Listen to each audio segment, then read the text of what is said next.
Hey, Joanna, how's it going? Hi, great, Brad. How you doing? Good, good, good. Thank you for doing this first off and making the time. I hope you're being safe and well. Um, and uh, Trying to. and really just thank you for picking my project to narrate Love, Pride, Virtue, and Fate. I know you're quite prolific as a narrator. So I wanted to ask you what attracted you to my project.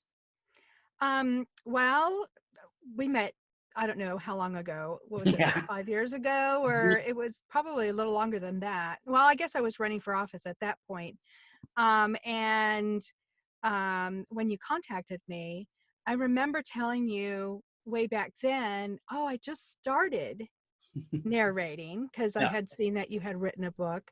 And so when you came back, I was like, oh my gosh, it was a done deal. I didn't even have to know what the book was or anything. It was because it was you. I appreciate that. It's all it's all about your network, and so I'm really Yes. I'm very appreciative. Well, I Especially appreciate you coming back. That just was a great surprise. yeah, Thank the you. great the just the great tips you've been able to give me. I honestly kind of thought of audiobooks as an afterthought. Yeah. And it was so silly of me because audiobooks are hot. I mean, Big. they're very big in the industry now. Yep. So I'm Absolutely. grateful for it. No Yeah. problem. Yeah. So you said also you narrate a lot of cookbooks. Um, Yes. I know I find it frustrating to go through a physical book on or a YouTube video for instructions when my hands are dirty making the dish. Yeah. What is that what you think the appeal is for an audiobook? I Um, think so. I think so. One of the things that I had discovered is if you have, say, any kind of smart home type of device, and you can have that device narrate the recipe to you, you could just say stop, mm, resume, and so that way it's like, you know, going ahead and listing off of the recipe, the instructions and the ingredients and all that without having to touch the page. And yeah, it definitely is a way to go. And if you can master the home device to where you can use it that way, that's a perfect way of doing a recipe. that's interesting. So people are using their, Alexa or Google Yeah. Play or whatever. Okay. Yeah. Yeah. Cool. Cool. Are you noticing any trends from the coronavirus and audiobooks? Are people, is there more activity, less activity? There's Not that much of a difference. definitely. Yeah, there's far more. I mean, so I have some clients that are in Italy. Oh wow. And so they have been on lockdown for weeks before we were. Hmm. And they all have, work in their homes and have been all along. But since they're now kind of trapped in their house, their work is just doubled. Yeah. And so that then translates into my work doubling. So I've been very, very busy. And we have really kind of a system down now where they're handing me over stuff and I'm just getting it out for them. And so yeah, it's very, very it's really grown a lot. Yeah, it seems like you've certainly been keeping busy. Uh, Yes. that's great. That's great. Yeah. So speaking of, us being on lockdown, what's the first thing you think you're gonna do when they lift the stay-at-home order? I don't know. Our neighborhood, being in Northern Virginia, is there's a lot of trees and a lot of trails, and our neighborhood happens to be a neighborhood right on all the big trails. And so we tend to walk a lot and walk with the dog. So at least we're getting out. We do have a family vacation coming up in June that we were hoping that we were going to be able to make. Mhm. That's kind of on the edge. Who knows if that's going to happen? Uh, but the biggest thing is making sure that we're safe. And one of my sons has asthma, so we don't want to take any Yeah. chances.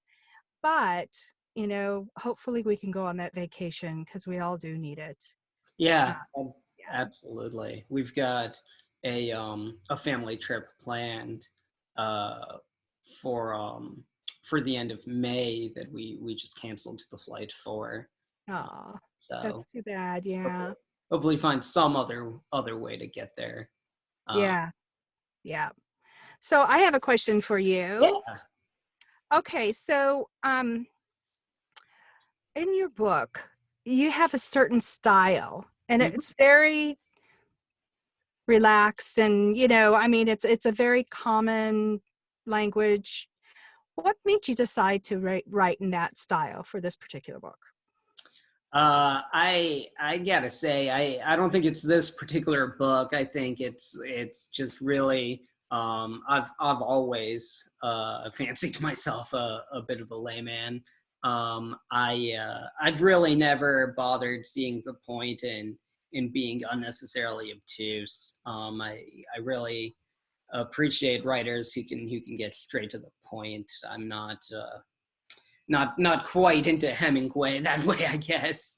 But Sure. yeah, I always try to be very direct. I really highly value. I said in one of these earlier interviews, things that are unnecessarily long, scenes that don't need to exist in a book. Dialogue that doesn't really need to exist in a book. I've got very little patience for books that are needlessly long. Yeah. If you're trying to hit a specific word count, that's one of the reasons I really value self-publishing as an industry is you can kind of determine how long does this story need to be, and I'm a big fan that the story needs to be as long as it needs to be. And sometimes that's more. I've written epic fantasy before, but Yeah. sometimes that's less. Yeah. Yeah. So did you find it hard to get set up, you know, in self-publishing, and what gave you the gumption to decide, you know, this is what I want to do? I think like a lot of things, the more you do something, the less scary it becomes. And I had said a long time ago, when I first started working in politics, that I always wanted to write a political memoir when I was done. And I thought that would be, 30, 40 years down the road, I'd write this Sure. great political memoir. And what I realized about 10 years into it was, no, I think I'm done with politics now. I'd like to move on. So I've been taking notes meticulously my whole adventures through politics. Every campaign I was on, I would jot down pages and pages of notes. And I was able to kind of condense that all into about 18 pages of abbreviated notes, and that formed Uh-huh. kind of the outline of my political memoir, Confessions of a Campaign Manager. Um, when I decided, and I knocked out a first draft, and I was very blessed to have written first off in a field that I was intimately familiar with, and so I knew what I was writing was good for the market, would be informative, would be Yeah. engaging. I had a great network of friends who worked in the industry who could offer counsel. I befriended some people who had written uh, books of their own as well, and got their input as well. And then with the internet now, with Reddit, with Twitter, there's never been a better time to kind of go off on your own. And after I wrote one book, I decided, look, I've got more stories in me. I had always loved writing, and it became progressively less and less scary. And now I've written 4 books, and I've got a urban fantasy trilogy on the way, and as we discussed, maybe some cookbooks in the future of my Yeah. own. Yeah. So, I'd really love to get to a point, maybe 10, 20 years down the line where I can afford to just be a full-time author. Yeah, that would be awesome, huh? Sometimes when your you have your set life that you have decided to do, and then you come to a point where it changes, and events in your life happen, and you figure out, okay, so this isn't working for me, and I'd like to do something different. Um and I think that's what happened with me with politics too, is that I lost, I looked around, my kids were going to be teenagers, Hmm. and I couldn't imagine being away from them for two Yeah. months out of the year every year. Yeah. And how was I going to raise two boys that way? And so I had a hard look, Yeah. and I loved being a candidate. I loved it. I mean, I loved Well, you being. were a great one. Oh, well, thank you. And there was just so much about it that I loved, but I just couldn't see, the sacrifice. And, I was 20 years in the military. I had sacrificed a lot Yeah. already. Yeah. So, and that's what happened with me with audiobooks.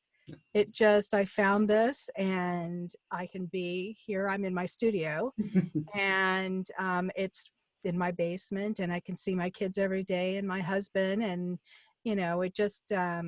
was the right thing to do, and here I'm doing really well, and I really love it. So That's so great. Something I heard at a conference last year in Chicago was, it's not about work-life balance anymore. It's about work-life integration. Um, right, yeah, yeah, and right. Well, and this episode is really going to help that, I think, yeah, with having to be home, and my husband's working from home now, where you know, at his work, they barely, allowed him to do 1 or 2 days at home, hmm, where it's proven that it's yeah, doable, yeah, and you know? absolutely, Yeah. absolutely. Yeah. I wanted to ask you another question. Sure. Um, so with this book, have you thought about making it a children's book and doing the relationships in more of children's um, types of relationships, like playground type of thing, so that You way. Yeah, I have. There's so many uh mythological stories Yes. and characters we talk about here. Um the short answer is yes. The long answer is I'm not sure yet exactly what that looks like. And even, even um for older people, I've got a few stories about Krishna and Yeah. Radha. um you know Yeah.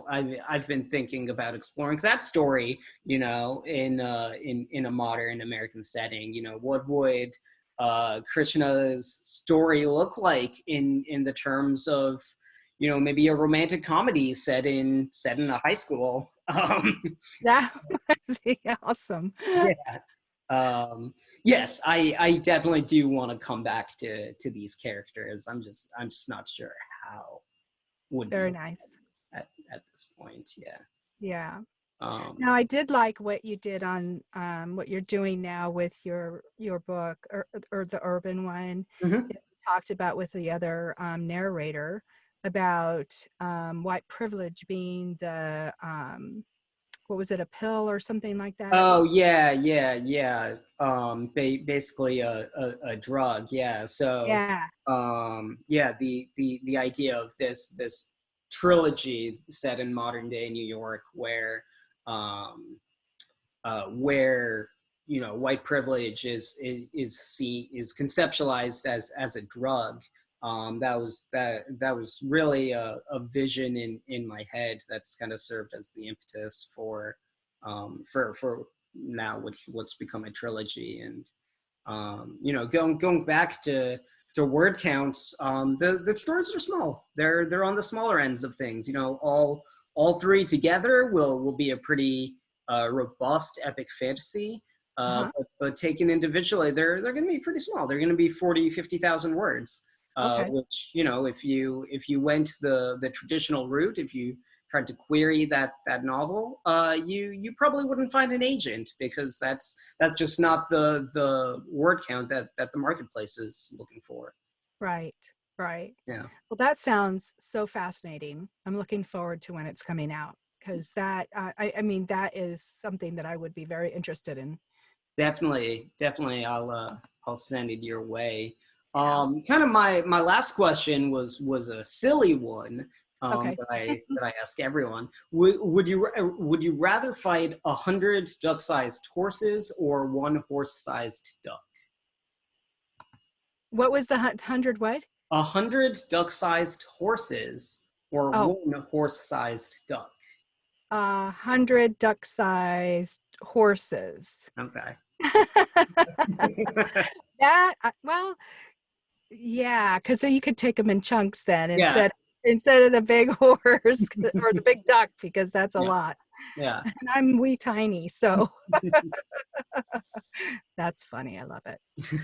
Well, thank you so much for making the time again. I really appreciate everything you've been able to do with Love, Pride, Virtue, and Fate, and of course taking the time today. Really hope we can work together again in the future. Yeah, that would be fabulous. It's been great working with you. I've really enjoyed it a lot. Thanks, Joanna. Stay safe. Thanks. You too.